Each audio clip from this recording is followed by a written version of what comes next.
work ethic.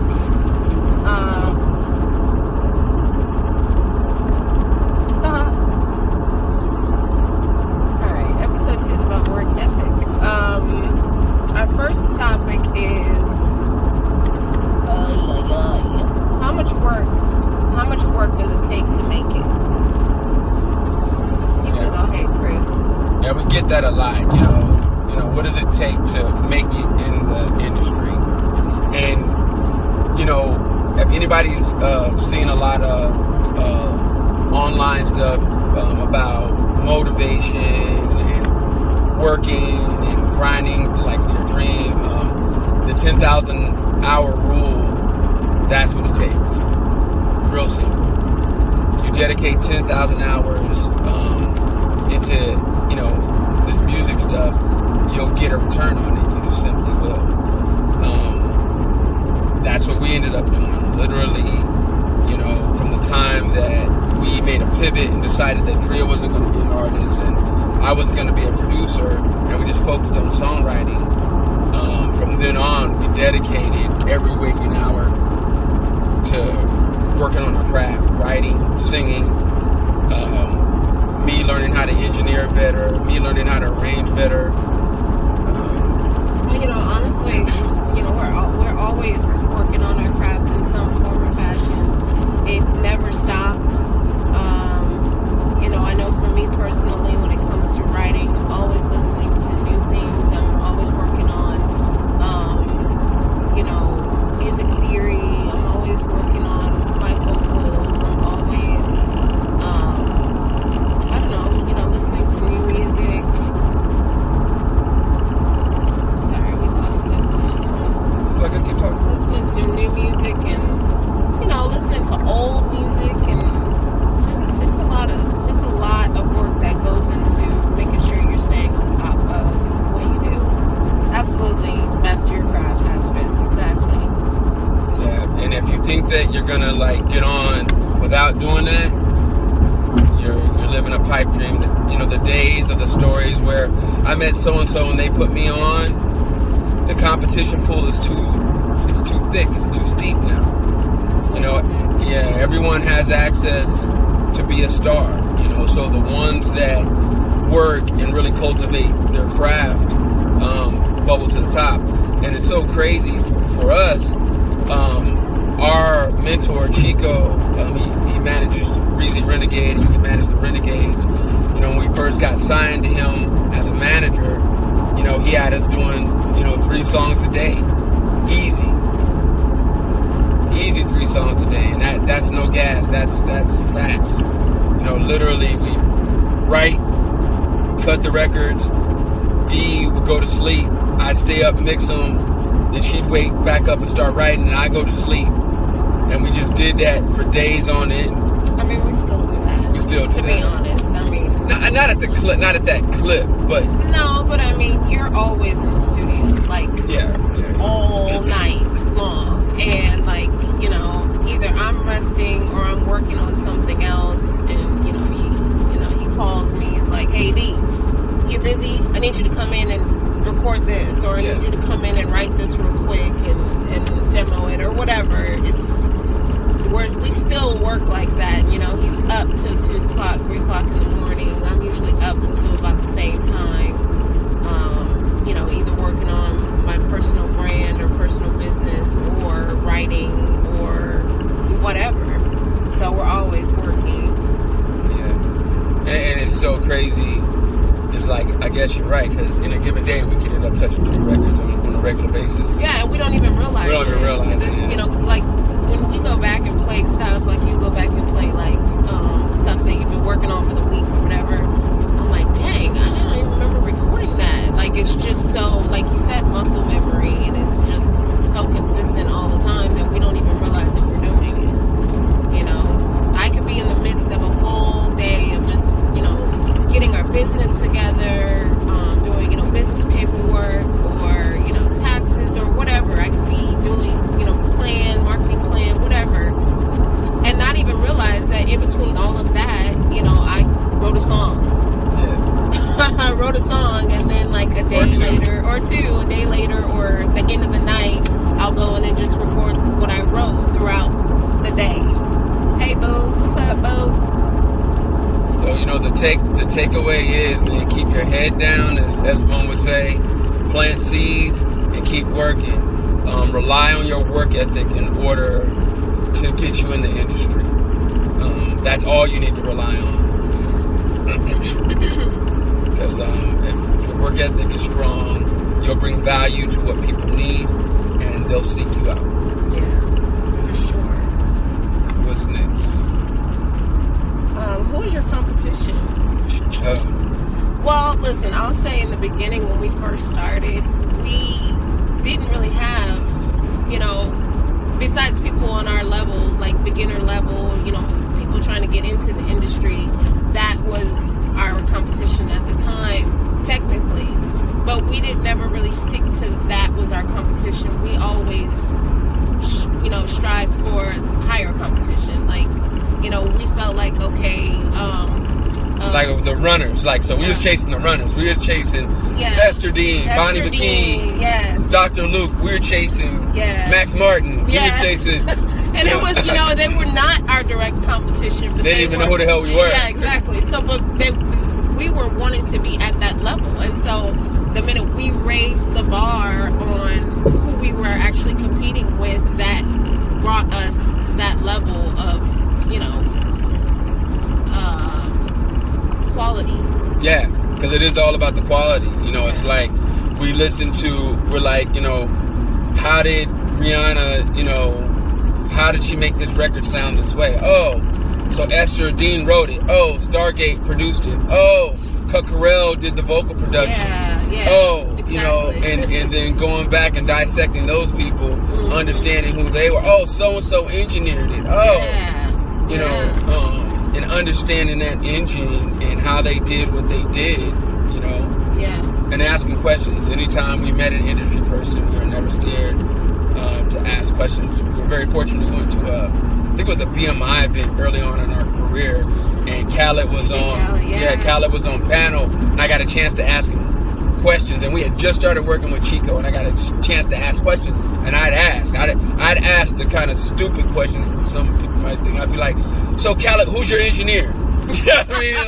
And he'd be like, "Lou Diaz." And I found out who Lou Diaz was. The Diaz brothers. Then I learned who Lou Diaz was. So, this is, I think it's not only who is your competition, but know your competition. Know them. Yeah. And know who they work with. Because even if you can't reach the top person, you can reach the bottom person. You can reach the people that they work with sometimes. Exactly. Yeah. You can reach the bottom, like the engineer. Not that the engineer is the bottom person, but they're more accessible person because they're not the main talent. They're not the star of the situation most of the time. Just as well as the writers or so like mastering engineers and stuff. Those people you can actually talk to. You can actually reach out to.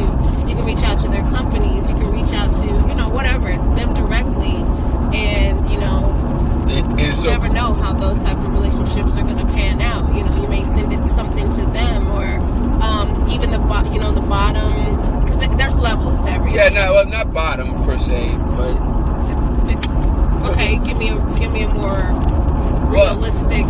It's really the bottom. No, it's the people behind the scenes. It's the people that really make the whole engine work. Yeah. The engineers, the mastering engineers, the graphics people.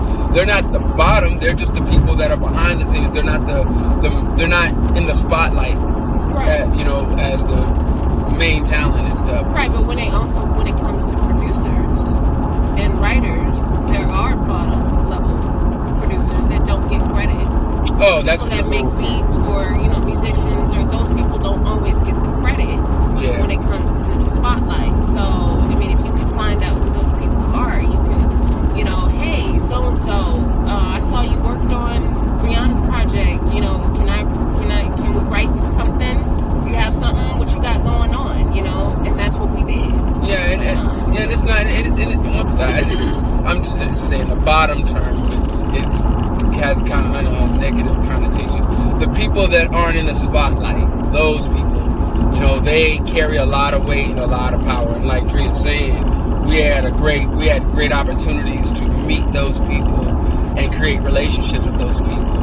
You know, and it's hugely important. Like she's saying, I agree. Because those people carry weight. You know, some of those people, even though they don't get the outward credit, they still get publishing. They still have the relationships. You know, so build from the bottom up, or from behind the scenes up is important. Right. The body can't move without the bones. Facts. They are the skeleton. Okay, having the right tools for the job. Start. Yeah. You want to start? Oh, well, I mean, I guess that goes back to, some of the things that I've done over the span of our career. Like, making sure I brush up on the basics of music theory.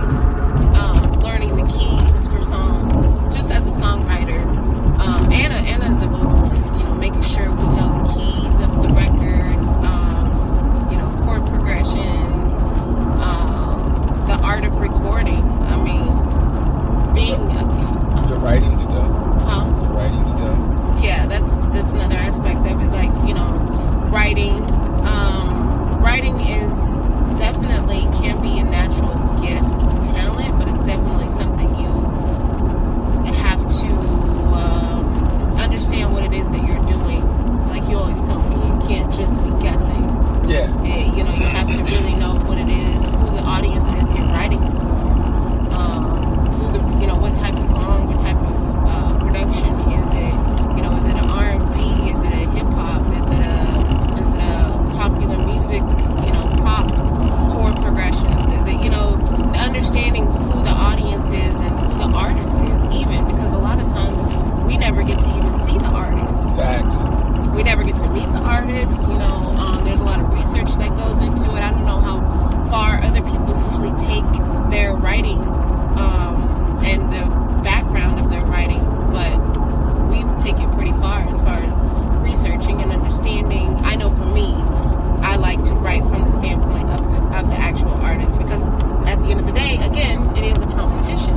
So if I could take what I naturally do as a writer and kind of mesh it together with what the artist might like, or what the artist is known to like, or even take something from the personal life of the artist and inserting that one little thing into the song, it may be something that might catch their ear, And just, be aware, of the latest and greatest software tools out there, and, DAWs, Ableton, Pro Tools, Fruity Loops. I don't believe in any specific tool. I believe that there's a perfect tool for every job. And, knowing them just increases your value. Understanding how to actually use auto-tune. Because it's not just I slap it on here and go for it. Remembering to put the tempo of your song in your session. Remember to put the key of your song in your session. Little tools like that you actually bring value to people when you're working with them. It's hugely important. Making sure your sessions are nice and clean and edited. Have a template. Our production time and creation time was cut in half because the first engineer we ever hired gave us this great template. Yeah. Literally, I didn't have to do anything. I'd cut the vocals. D go in there, sing, cut the vocals, do some arrangement, and like it was already sounding good. And we pride ourselves on that now. It's like it's got to sound good when we're tracking it, or there's something wrong. If we got to do too much to it, then it ain't right. Yeah, if you got to go in and fix it and add all this extra effects and extra auto-tune, then 9 times out of 10, the base of it is not right. Facts. So know your tools. What are you really good at? All right, so I think we told this on the last episode. Yeah. When we first started out, we were trying to do too much. Not that we weren't, Dee wasn't a skilled artist and I wasn't a skilled producer, but those weren't our best things. Those those were the things that we were ultra good at. We were ultra good creators and vocalists and writers. And so by us focusing on that, the world just kind of opened up. And let other people that do the other stuff at a high level, let them do that. And then it also allowed us to learn from them. Because my production chops now are light years ahead of what my production chops was when I was trying to do it for Tree as an artist. And that was predicated on us focusing on writing for so long. We got to work with the best of the best of the best of the best of the best producers. Hazardous was on there. He's one of them. Just a really, great producer. That's what they do. They put records together. They put albums together. And when you're around that so much, you just you absorb it.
Into